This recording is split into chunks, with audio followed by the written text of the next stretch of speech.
వరలక్ష్మి వ్రత కథ. సూత మహాముని, సౌనకుడు మొదలైన మహర్షులను చూసి ఇలా అన్నారు: ఓ మునీశ్వరుడారా, స్త్రీలకు సౌర సౌభాగ్యములు కలుగు వ్రతమొకటి పూర్వము శివుడు పార్వతికి చెప్పాడు. దాన్ని చెప్తాను వినండి. ఒకరోజు కైలాస పర్వతమున శివుడు తన సింహాసనం మీద కూర్చుని ఉండగా పార్వతీదేవి ఆయన్ని సమీపించి, దేవా, లోకములో స్త్రీలు ఏ వ్రతం చేస్తే సర్వ సౌభాగ్యములను పుత్ర పౌత్రాతులను కలిగి సుఖ సంతోషాలతో ఉంటారో అటువంటి వ్రతమేదో సెలవీయండని అడుగా పరమేశ్వరుడు ఇలా చెప్పాడు: ఓ దేవి, స్త్రీలకు పుత్ర పౌత్రాది సంపత్తులనిచ్చే వ్రతం ఒకటి ఉంది. దాని పేరు వరలక్ష్మి వ్రతం. ఆ వ్రతమును శ్రావణ మాసంలో శుక్లపక్ష పూర్ణిమకు ముందుగా వచ్చే శుక్రవారం రోజున చేయవలెను. పార్వతీదేవి, నాదా, ఆ వరలక్ష్మి వ్రతం ఎలా చేయాలి? ఏ దేవతను పూజించాలి? ఏ విధంగా చేయాలి? దీన్ని ఎవరైనా ఇంతకు ముందు చేశారా? ఆ వివరములన్నీ చెప్పండి అని అడుగ్గా శివుడు పార్వతీదేవిని చూసి, ఓ కాత్యాయని, వరలక్ష్మి వ్రత విశేషాలు చెబుతాను విను.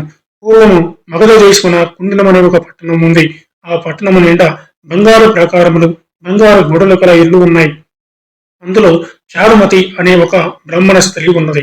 ఆమె పతియే ప్రత్యక్ష దేవునిగా భావించి తెల్లవారుజామునే లేచి స్నానం చేసి పతిదేవుని పువ్వులతో కొలిచి ఆ తర్వాత అత్తమామలకు అవసరమైన అనేక సేవలు చేసి ఇంటి పనులను ఓర్పుతూ నేర్పుతూ చేసుకుంటూ ఉండేది. అందరితో ప్రియంగా మితంగా మాట్లాడుతుండేది.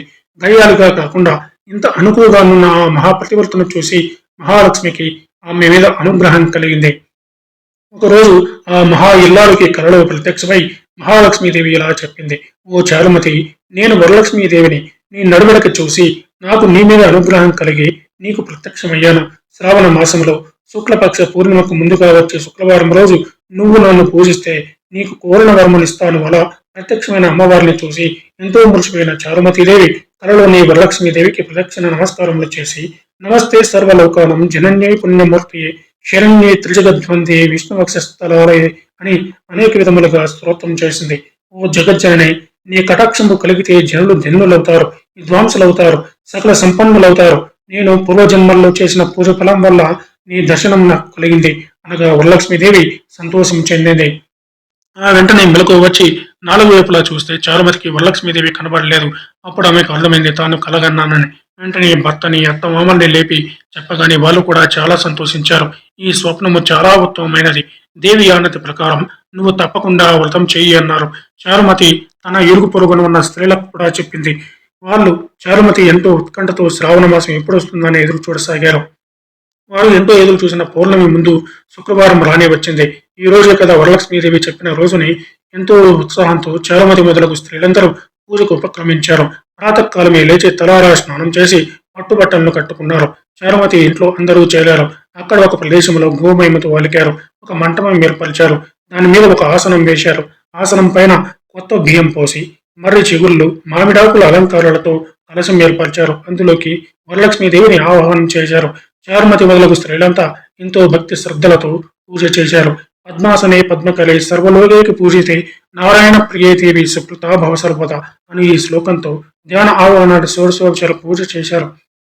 9 సూత్రములు గల తోడాన్ని కుడి చేతికి కట్టుకున్నారు. వరలక్ష్మీదేవికి అనేక రకములైన పిండి వంటలు చేసి నైవేద్యం పెట్టారు. దాని తర్వాత ప్రదక్షిణం చేస్తుండగా ఆ స్త్రీలందరికీ గల్లు గల్లుమనే శబ్దం వినపడింది. వెంటనే తమ కాళ్ళను చూసుకుంటే గజ్జలు మొదలైన ఆభరణములు కనిపించాయి. చారుమతి మొదలైన స్త్రీలంతా వరలక్ష్మీదేవి కృపా కటాక్షములు కలిగాయని ఎంతో మురిసిపోయారు.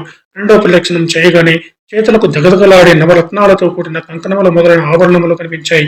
ఇంకా వాళ్ళ ఆనందం ప్రత్యేకించి చెప్పేదేముంది. మూడవ ప్రదక్షిణం పూర్తి కాగానే ఆ స్త్రీలంతా సర్వభూషణాలంకృతులయ్యారు. చారుమతి మొదలైన ఆ స్త్రీల ఇళ్లన్నీ స్వర్ణమయాలయ్యాయి. వాళ్ళకి రథగజ తురగ వాహనాలు ప్రసాదింపబడ్డాయి. చారుమతి ఇంటి నుంచి ఆ స్త్రీలను తీసుకుని పోవడానికి వారి వారి ఇళ్ల నుంచి గుర్రాలు, ఏనుగులు, రథాలు, బండ్లు వచ్చాయి. ఆ స్త్రీలు చారుమతి కలిసి వారి చేత శాస్త్ర ప్రకారం పూజ చేయించిన బ్రాహ్మణోత్తమునికి గంధం, పుష్పం, అక్షంతలతో పూజించి 12 కుటుంబలు వాయనమిచ్చి దక్షిణ తాంబూలమిచ్చి నమస్కరించారు. బ్రాహ్మణుడు వారిని ఆశీర్వదించారు. వరలక్ష్మీదేవికి నైవేద్యంగా పెట్టిన పిండి వంటలను బంధుమిత్రులతో తిని తమ కోసం వచ్చిన గుర్రాలు, ఏనుగులు మొదలైన వాహనాలు వారి ఇళ్లకు బయలుదేరారు. వారు త్రోవలో చారుమతి భాగ్యమును, తమ భాగ్యమును ముచ్చటించుకుంటూ వెళ్లారు.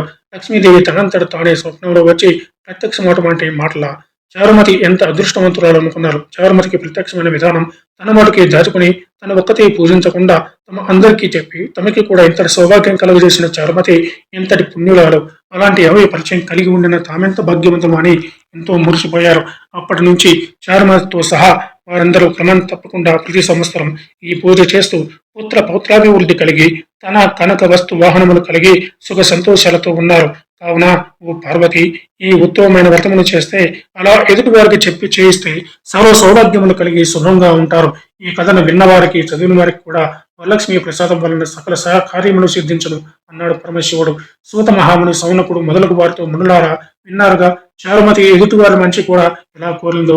ఎదుటి మనిషికి మంచి కలగాలని కోరుకుంటే అమ్మవారు ఇంకా ప్రసన్నురాలై మీరు కోరుకోకుండానే మీకు మంచి చేస్తుందని అన్నారు.